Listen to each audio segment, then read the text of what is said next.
Well, happy Tuesday, everybody. Today, for our devotion, we are in Numbers chapter 6. We skip chapters 4 and 5. Chapter 4 just goes into more detail about the duties and responsibilities of the three groups of Levites who were descended from the three sons of Levi. And then chapter 5 deals with defilement and adultery and things of that nature. Chapter 6, which we read for today's devotion, is about the Nazarites, the law of the Nazarites. A Nazarite was a man or a woman who voluntarily, let's say, wanted to dedicate themselves in a very special way to serve God for a period of time. It could be for a period of time, or it could be for their whole life. And there are some very specific requirements of a Nazarite. And as you're reading this and thinking about it, I want you to keep in mind, there were some very famous Nazarites in the Bible. Samson of Samson and Delilah fame. Samson was a Nazarite. The prophet Samuel, not only was he a priest and a judge and a prophet, he was a Nazarite. And in the Gospels, John the Baptist was a Nazarite. Now, we don't read the word Nazarite associated with his name, so to speak. Well, we do in one place, but the way he lived and what he did was the lifestyle of a Nazarite. So John the Baptist was a Nazarite. So look at verses 1 and following in chapter 6. Again, the Lord spoke to Moses, saying, "Speak to the sons of Israel and say to them, when a man or a woman makes a special vow, the vow of a Nazarite, to dedicate himself, you could say herself, to the Lord, he shall," now here's some of the requirements, "he shall abstain from wine and strong drink. He shall drink no vinegar, whether made from wine or strong drink, nor shall he drink any grape juice, nor eat any fresh or dried grapes." Verse 4, all the days of his separation, the days during which he is a Nazarite, he's not to eat anything that is produced by the grapevine, from the seeds even to the skin. All the days of his vow of separation, no razor shall pass over his head. He shall be holy until the days are fulfilled for which he separated himself to the Lord.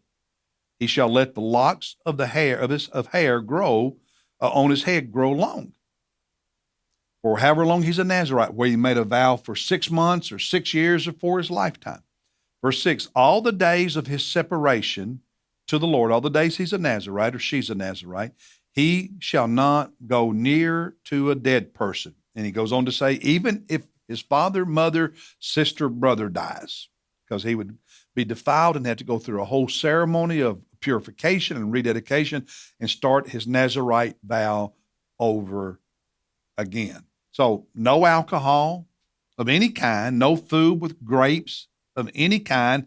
Don't cut his hair ever, as long as he's a Nazarite. Let it grow long and not go near a dead body, including family members. And when his vow of being a Nazarite, when that time of special service to God, his time of separation, if you will, ends, he is to go to the priest and go through a certain ceremony and have the priest offer certain offerings. And then he's to cut his hair, and it is to be burned with those offerings, and the vow is fulfilled. Now, the Hebrew word translated in our English Bible as Nazarite means to be separated from or to be consecrated. So, without going into the details of the story of Samson or Samuel or John the Baptist, my devotional thought on this chapter talking about the Nazarite. So when you read about Samson, this is where it's coming from, okay? Is this. All of us as believers in Jesus, all of us as disciples, followers of Jesus, are separated and holy. Separated from the world, dedicated to God. Holy, meaning we belong to God and therefore are to live like it. We don't need to take and make a special vow. When you give your life to Jesus, you are separated. You are separated. You are different. And your life is to look different because you are different. You belong to God. You belong to God. Now, we don't have to follow a bunch of rules about don't cut your hair, don't eat anything made from grapes, on and on. None of that. But we belong to Jesus. And our life is to look like someone who belongs to Jesus. Being dedicated, consecrated, holy should not be a special thing for the super saints, the super saved, that extra special Christian at church. No, you and me, all of us, each and every one of us who know Jesus, we've been separated from the world, set apart for Jesus. We're holy, live like it. That's the devotion for today. I'll see you tomorrow as we jump ahead to chapter 10 and look at verses 11 through 36. God bless you, everybody. I'll see you then.